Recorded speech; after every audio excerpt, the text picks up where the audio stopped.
আসসালামু আলাইকুম। আজকে সর্বশেষ সংবাদ জানাবো আমি নুসরাত। প্রথমেই জানিয়ে দেব সংবাদ শিরোনাম। ট্রাম্পের শান্তি পরিষদ সদস্যদের অর্ধেকেরই যুক্তরাষ্ট্রে প্রবেশ নিষিদ্ধ। নবম শ্রেণীর শিক্ষার্থীদের আবারও রেজিস্ট্রেশনের বিশেষ সুযোগ। দাঁড়িপাল্লাকে জয়লাভ করানো সবার ইমানি দায়িত্ব, বললেন ব্যারিস্টার শাহরিয়ার কবির। সর্বশেষ জানাবো আন্তর্জাতিক বিচার আদালতে রোহিঙ্গাদের বাঙালি হিসাবে উপস্থাপন, তীব্র প্রতিবাদ বাংলাদেশের। শিরোনাম শুনলেন, এবারে বিস্তারিত। ট্রাম্পের শান্তি পরিষদ সদস্যদের অর্ধেকেরই যুক্তরাষ্ট্রে প্রবেশ নিষিদ্ধ। জাতিসংঘকে চ্যালেঞ্জ জানিয়ে সাবেক মার্কিন প্রেসিডেন্ট ডোনাল্ড ট্রাম্প ঘোষিত বিকল্প সংস্থা বোর্ড অফ পিস যাত্রার শুরুতেই ব্যাপক বিদ্রূপ, উপহাস ও কূটনৈতিক বিতর্কের মুখে পড়েছে। সুইজারল্যান্ডের দাভোসের ওয়ার্ল্ড ইকোনমিক ফোরামে জাঁকজমকপূর্ণ আয়োজনের মাধ্যমে সংস্থাটির উদ্বোধন হলেও সদস্য রাষ্ট্র নির্বাচন ও ট্রাম্পের নিজস্ব অভিবাসন নীতির মধ্যে স্পষ্ট অসঙ্গতি সামনে এসেছে। উদ্বোধনী মঞ্চে ট্রাম্প যেসব দেশকে বন্ধু হিসাবে স্বাগত জানান, তাদের প্রায় অর্ধেকেরই যুক্তরাষ্ট্রের কঠোর ট্রাভেল ব্যান বা ভ্রমণ নিষেধাজ্ঞার তালিকা রয়েছে।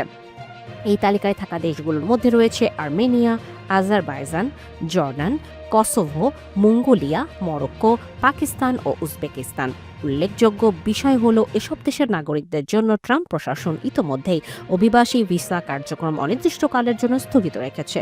ফলে কূটনৈতিক মহলে প্রশ্ন উঠেছে যে দেশগুলোর নাগরিকদের যুক্তরাষ্ট্রে প্রবেশে নিষেধাজ্ঞা রয়েছে, তারাই কিভাবে আমেরিকার নেতৃত্বাধীন একটি বৈশ্বিক শান্তি সংস্থার গুরুত্বপূর্ণ অংশীদার হয়। ট্রাম্প এই বোর্ডকে ইতিহাসের অন্যতম গুরুত্বপূর্ণ সংস্থা হিসাবে আখ্যা দিলেও বাস্তবে এটি শুরুতেই বিশ্বাসযোগ্যতার সংকটে পড়েছে।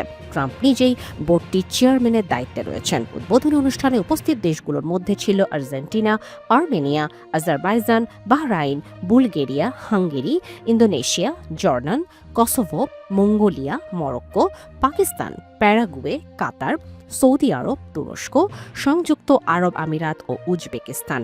এই তালিকায় ইউরোপীয় ইউনিয়নের কোনো প্রভাবশালী রাষ্ট্রের উপস্থিতি ছিল কিনা। একই সঙ্গে কূটনৈতিক সূত্রে আলোচনা রয়েছে, রাশিয়ার প্রেসিডেন্ট ভ্লাদিমির পুতিনকেও এই বোর্ডে যোগ দেওয়ার আমন্ত্রণ জানানো হয়েছে। নবম শ্রেণীর শিক্ষার্থীদের আবারও রেজিস্ট্রেশনের বিশেষ সুযোগ। 2024 শিক্ষাবর্ষের যেসব নবম শ্রেণীর শিক্ষার্থী নির্ধারিত সময়ে রেজিস্ট্রেশন সম্পন্ন করতে পারেনি, তাদের জন্য পুনরায় নিবন্ধনের সুযোগ করে দিয়েছে ঢাকা মাধ্যমিক ও উচ্চ মাধ্যমিক শিক্ষা বোর্ড। 2026 সালের এসএসসি পরীক্ষার্থীদের শিক্ষা জীবন যাতে ব্যাহত না হয়, সেই লক্ষ্যে এই বিশেষ সুযোগ প্রদান করা হয়েছে। বোর্ডের পক্ষ থেকে জানানো হয়েছে যে বাদ পড়া শিক্ষার্থীরা আগামী 28 জানুয়ারি পর্যন্ত এই রেজিস্ট্রেশন প্রক্রিয়া সম্পন্ন করার সুযোগ পাবে। শনিবার 24 জানুয়ারি ঢাকা শিক্ষা বোর্ডের এক সংবাদ বিজ্ঞপ্তিতে এই তথ্য নিশ্চিত করা হয়েছে, যা ইতোপূর্বে গত বৃহস্পতিবার বোর্ডের আওতাধীন সব শিক্ষা প্রতিষ্ঠানের প্রধানদের চিঠি দিয়ে জানানো হয়েছিল। ঢাকা শিক্ষা বোর্ডের পাঠানোর চিঠিতে স্পষ্টভাবে উল্লেখ করা হয়েছে যে অনুমোদিত ও স্বীকৃতিপ্রাপ্ত সব মাধ্যমিক বিদ্যালয় এবং স্কুল অ্যান্ড কলেজে 2024 শিক্ষাবর্ষের নবম শ্রেণীতে অধ্যয়নরত শিক্ষার্থীদের রেজিস্ট্রেশন কার্যক্রমের সময়সীমা 21 জানুয়ারি থেকে 28 জানুয়ারি পর্যন্ত বর্ধিত করা হলো। বোর্ড কর্তৃপক্ষ সতর্ক করে দিয়েছে, নির্দিষ্ট সময়ের পর কোনো অবস্থাতেই আবার নতুন করে রেজিস্ট্রেশন করার সুযোগ দেওয়া হবে না। যদি কোনো শিক্ষার্থী সময়ের মধ্যে নিবন্ধিত হতে না পারে, তবে তার সব দায়ভার সংশ্লিষ্ট শিক্ষা প্রতিষ্ঠানের প্রধানকে বহন করতে হবে। শিক্ষার্থীদের সুবিধার্থেই বিশেষ সুযোগের আওতায় টিসি ট্রান্সফার সার্টিফিকেটের মাধ্যমে অন্য বোর্ড থেকে আসা ছাত্রছাত্রীরা অন্তর্ভুক্ত করা হয়েছে।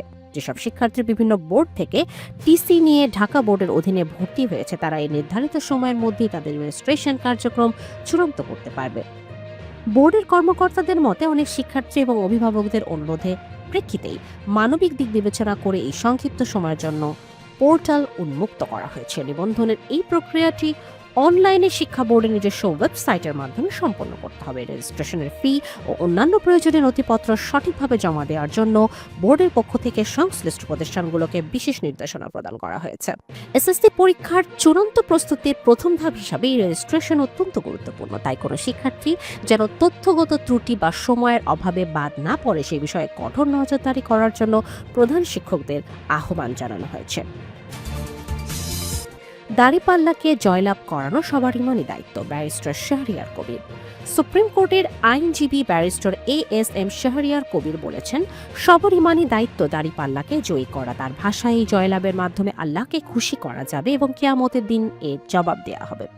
শুক্রবার ২৩ জানুয়ারি রাতে নওগাঁ পৌরসভার আরজি নওগাঁ বিদ্যালয় মাঠে বাংলাদেশ জামায়াতে ইসলামের নির্বাচনী সভায় প্রধান আলোচকের বক্তব্যে এসব কথা বলেন এএসএম শাহরিয়ার কবির। বক্তব্যে তিনি বলেন, সবার ইমানি দায়িত্ব দাঁড়িপাল্লাকে জয়লাভ করানো। দাঁড়িপাল্লায় যদি ভোট না দেন, কিয়ামতের দিন কি উত্তর দেবেন? শেখ মুজিব কি কাউকে জান্নাতে নিয়ে যেতে পারবে? পারবে না। জান্নাতে নিতে পারেন একমাত্র আল্লাহ তাআলা। অন্তত কবরে গিয়ে যেন বলতে পারেন, আল্লাহর দিন কায়েমের জন্য দাঁড়িপাল্লায় ভোট দিয়েছি। তিনি আরও বলেন, জামায়াতে ইসলামী যারা রয়েছেন তারা আল্লাহর কাছে দায়বদ্ধ। আমরা দিন কায়েম করব, দিনের পথে চলব, এমন প্রত্যয় ব্যক্ত করেন তিনি। ভোটকে আমানত উল্লেখ করে শাহরিয়ার কবির বলেন, যে ব্যক্তি ভোট পেয়ে দেশের জন্য কাজ করে না, সে আমানতের খেয়ানতকারী। তার ভাষায়, দাঁড়িপাল্লা ইনসাফের প্রতীক। আমরা সব সময় ন্যায় ও সৎ ব্যক্তির পক্ষে। তিনি বলেন, জামায়াতে ইসলামের মনোনীত প্রার্থীরা গদিতে বসার জন্য নয়, বরং দেশের সেবক হিসাবে কাজ করার লক্ষ্য নিয়ে নির্বাচনে অংশ নিচ্ছেন। তিনি জামায়াতে ইসলামের আমিরের একটি বক্তব্য উদ্ধৃত করে বলেন, ভোটের পর যদি জামায়াতের কেউ আমানতের খেয়ানত করে, তার বিরুদ্ধে কঠোর ব্যবস্থা নেওয়া হবে, এমন কথা অন্য কোনো দলের নেতা বলেননি। নওগাঁর প্রার্থীদের প্রসঙ্গ টেনে তিনি বলেন, যে দিন কায়েমের কথা বলে তাকে ভোট দেবেন, আর যে দিন কায়েম করতে জানে না তাকে ভোট দিলে আপনি আমানতের খেয়ানত করলেন।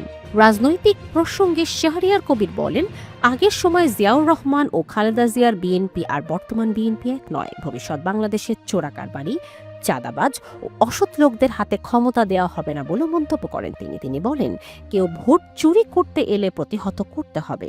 নিজে চুরি করা যাবে না, কাউকেও করতে দেয়া যাবে না। ভারত প্রসঙ্গে তিনি বলেন, ভারতীয় আধিপত্যবাদের বিরুদ্ধে মাথা উঁচু করে দাঁড়াতে হবে। মুসলিম পরিচয়ের কারণে ভারতে গিয়ে ক্রিকেট খেলতে না পারার প্রসঙ্গ তুলে তিনি বলেন, এ বিষয়ে যারা কথা বলে না তাদের ভোট দেওয়ার নাফরমানির শামিল বলেও মন্তব্য করেন তিনি। সভায় উপস্থিত ছিলেন নওগাঁ ৫ সদর আসনের জামায়াতে ইসলামের প্রার্থী আ.স.ম. সাইম, জেলা জামায়াতের নায়েবে আমির অধ্যাপক মহিউদ্দিন, সদর উপজেলা জামায়াতে আমির অ্যাডভোকেট আব্দুল রহিম সহ দলটির অন্যান্য নেতাকর্মীরা। আন্তর্জাতিক বিচার আদালতে রোহিঙ্গাদের বাঙালি হিসাবে উপস্থাপনে তীব্র প্রতিবাদ বাংলাদেশের। আন্তর্জাতিক বিচার আদালত আইসিজে গাম্বিয়া বনাম মিয়ানমার মামলায় রোহিঙ্গাদের বাঙালি হিসাবে উপস্থাপনের বিরুদ্ধে তীব্র প্রতিবাদ জানিয়েছে বাংলাদেশ। শুক্রবার ২৩ জানুয়ারি পররাষ্ট্র মন্ত্রণালয় থেকে দেয়া এক বিজ্ঞপ্তিতে এই প্রতিবাদ জানানো হয়। এর আগে বৃহস্পতিবার এই বিষয়ে প্রাথমিক আপত্তি তোলে বাংলাদেশ। প্রতিবাদে ঢাকা বলেছে, ২০১৬-১৭ সালের জাতিগত নির্মূল অভিযানকে সন্ত্রাস বিরোধী অভিযান হিসেবে বৈধতা দেওয়া এবং আন্তর্জাতিক সম্প্রদায়ের দৃষ্টি ভিন্ন খাতে নিতে পরিকল্পিতভাবে রোহিঙ্গাদের জাতিগত পরিচয় বিকৃত করছে মিয়ানমার। বিজ্ঞপ্তিতে বলা হয়, রোহিঙ্গাদের বাঙালি হিসাবে চিত্রায়নের মাধ্যমে মিয়ানমার তাদের অবৈধ অভিবাসী ও অভ্যন্তরীণ নিরাপত্তার হুমকি প্রমাণের চেষ্টা করছে। এর মাধ্যমে তথাকথিত ক্লিয়ারেন্স অপারেশন বা শুদ্ধি অভিযানকে সন্ত্রাস বিরোধী পদক্ষেপ হিসাবে বৈধতা দেওয়ার অপচেষ্টা চলছে, যা মানবতা বিরোধী অপরাধে আড়াল করার সুপরিকল্পিত কৌশল। পররাষ্ট্র মন্ত্রণালয় জানায়, রোহিঙ্গারা একটি স্বতন্ত্র জাতিগত গোষ্ঠী, যারা ১৭৮৫ সালে বর্মন রাজ্যের অংশ নেয়ার আগে শতাব্দীর পর শতাব্দী ধরে আরাকানে বসবাস করে আসছে। ঐতিহাসিক দলিল, ঔপনিবেশিক নথি, গবেষণায় রাখাইনে রোহিঙ্গাদের উপস্থিতির অকাট্য প্রমাণ রয়েছে। ফলে তাদের বিদেশি বা সাম্প্রতিক অভিবাসী হিসেবে দাবি সম্পূর্ণ ভিত্তিহীন। বিজ্ঞপ্তিতে আরও বলা হয়, ১৯৮২ সালের বিতর্কিত নাগরিকত্ব আইন জারির আগে পর্যন্ত রোহিঙ্গারা মিয়ানমারের রাজনৈতিক ও সামাজিক জীবনের অবিচ্ছেদ্য অংশ ছিল এবং ২০১৫ সালের সাধারণ নির্বাচন পর্যন্ত ভোটাধিকার ভোগ করেছে।